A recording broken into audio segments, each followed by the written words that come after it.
Hi friends, welcome back to my channel Sushma ধারা কিচেনে তোমাদের সবাইকে স্বাগত। তো বন্ধুরা, তোমরা সবাই কেমন আছো? আশা করি ভালো আছো, আমিও ভালো আছি। তো আজকে আবার নতুন একটা রেসিপি নিয়ে হাজির হলাম অনেক দিন পর। সেটা হচ্ছে পটল আলু নিরামিষ ডালনা। আমি একদম সিম্পলভাবে রান্না করি, সেই রান্নাগুলি আমি তোমাদের সঙ্গে শেয়ার করি, যাতে বাড়িতে নর্মালভাবে তোমরা রান্নাগুলো করতে পারো, বেশি রিচ করে না। তো যাই হোক, আমি রান্নাটা শুরু করছি। তার রান্নাটা শুরু করার আগে সবার আগে বলে দিই যে যারা এখনও আমার চ্যানেলটাকে সাবস্ক্রাইব করেনি তারা প্লিজ আমার চ্যানেলটাকে সাবস্ক্রাইব করে আমার পাশে থেকো, আর নিচে বেল বাটনটা ক্লিক করে, যাতে সবার আগে আমার নিত্য নতুন রেসিপিগুলো তোমাদের কাছে পৌঁছে যায়। তো দেখো, কড়া বসিয়ে দিয়ে তার মধ্যে আমি রিফাইন্ড অয়েল দিয়ে দিয়েছিলাম। অয়েলটাকে গরম করে আর এখানে পটলগুলোকে ডুমো ডুমো করে কেটে একদম ভেজে নিলাম ভালো করে, লাল লাল করে। এবার যে তেলটা আছে সেই তেলের মধ্যে কিন্তু এই আলুগুলোকে ভেজে নেবো, একটু ভালো করে ভেজে নেবো। আলুগুলোও কিন্তু ডুমো ডুমো করে আমি কেটে রেখেছিলাম। তো চলো, আলুটাও ভাজা হয়ে এলো। এবার আলুগুলোকেও তুলে নেবো। আমি আলাদা আলাদাভাবে ভেজে নিয়েছি, তোমরা চাইলে একসাথেও ভেজে নিতে পারো, তবে আলাদা আলাদা ভেজে নিলে একটু ভালো করে ভাজা যায়। এখানে জিরে, শুকনো লঙ্কা আর তেজপাতা আর গোটা গরম মশলা আমি ফোড়ন দিয়েছি।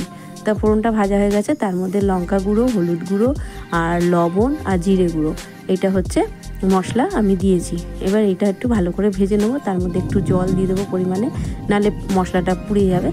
তো এই মশলাটাকে ভালো করে ভেজে নেব।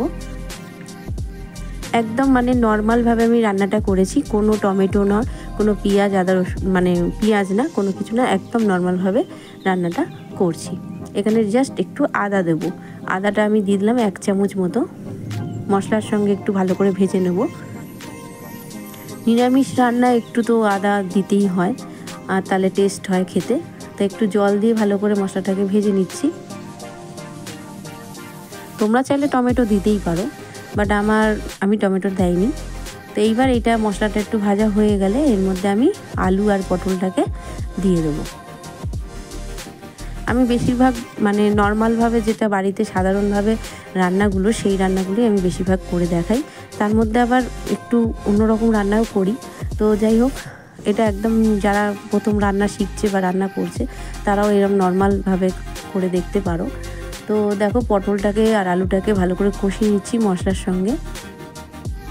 মশলা কিন্তু আগে ভাজা হয়ে গেছিলো। এবার পটল আলু দিয়ে একটু কষিয়ে নিচ্ছি।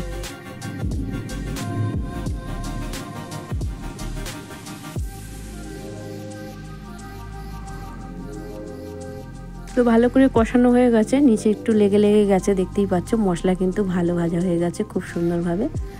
আর এখানে যেহেতু গরম মশলা দিয়েছি, একটা ভালো ফ্লেভার ছাড়ছে। আর এর মধ্যে জল দিয়ে দেবো অল্প পরিমাণে, যাতে আলুটা গলে যায়। তো দেখো, তরকারিটা কিন্তু ফুটে উঠেছে আর আলুও বেশ ভালো গলে গেছে। যে যেরকম খাবে সেইভাবে ঝোলটা রাখবে। একটু কাই রাখতে পারো, একটু ঝোল ঝোল রাখতে পারো। এখানে একটু হালকা গরম মশলা ছড়িয়ে দিলাম আর একটু মিষ্টি দিয়ে দিলাম,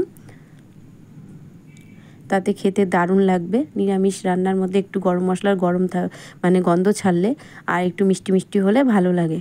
তো রান্না কিন্তু আমার কমপ্লিট হয়ে গেছে। আমি একটু গা মাখা মাখা ঝোলটা রাখবো, খুব বেশি শুকাবো না, আবার খুব বেশি ঝোলও রাখবো না। এটা একটু ফুটতে দিচ্ছি আমি।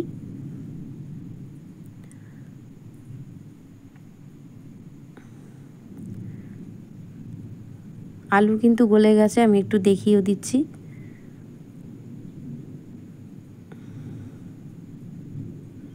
একদম আলু গলে গেছে। একটু একটা আলু এরকম ঘেটে দিলে রান্নাটা বেশ গাঢ়, মানে ঝোলটা একটু কাই টাইপের হয়ে যায়।